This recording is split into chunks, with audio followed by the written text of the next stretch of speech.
रामकृष्ण हरी बोला. रामकृष्ण रामकृष्ण हरी. हे आमचा विशाल दत्तू आगवणे आहे, आमचा दादा. आणि आम्ही दोघेही पिंपरतला हा जो ब्रिज चालू आहे त्या ब्रिजच्या वरती एक टेकडी दिसते. त्या टेकडीवर आम्ही दोघंही उभं राहून आपली गाडी, दिंडीची गाडी, भानुदास दैफळे माऊली तात्या ड्रायव्हर त्यांची आम्ही वाट बघतो. परंतु अनावधानाने का होईना कदाचित आम्ही इथं टेकडीवर चढण्याच्या मोमेंटमध्ये ती गाडी पास झाली, काय झाली, पण 1 किलोमीटर पुढे गाडी गेली. त्यामुळे वळण्यासाठी काय अडचण नाही आलं. पण तरी आम्ही प्रयत्नशील आहोत.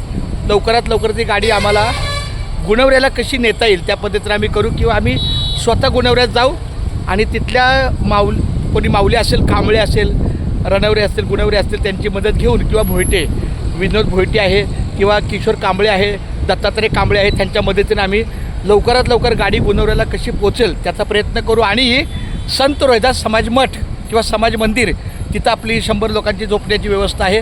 तिथं आणखी संडास बाथरूम कुठे आहे काय, या सगळ्या गोष्टी पुढे जाऊन पाहण्यासाठी विशालाने आम्ही एकत्र आहे. आता आपण विशाल एकत्र पुढे जायचं.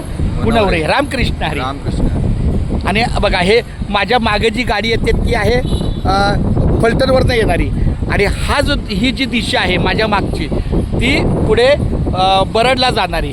आणि एकच हा गाडीचा मार्ग आहे. या ब्रिजवर आम्ही उभे आहोत.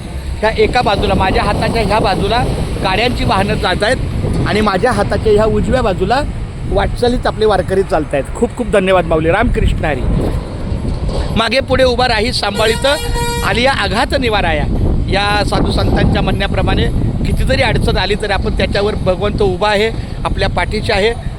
कोणीही कोणाला दोष न देता त्यातून मार्ग काढणं आणि आजचा दिवस चांगला घालवणं हाच आपला प्रयत्न राहील. खूप छान माऊली. रामकृष्ण हरी.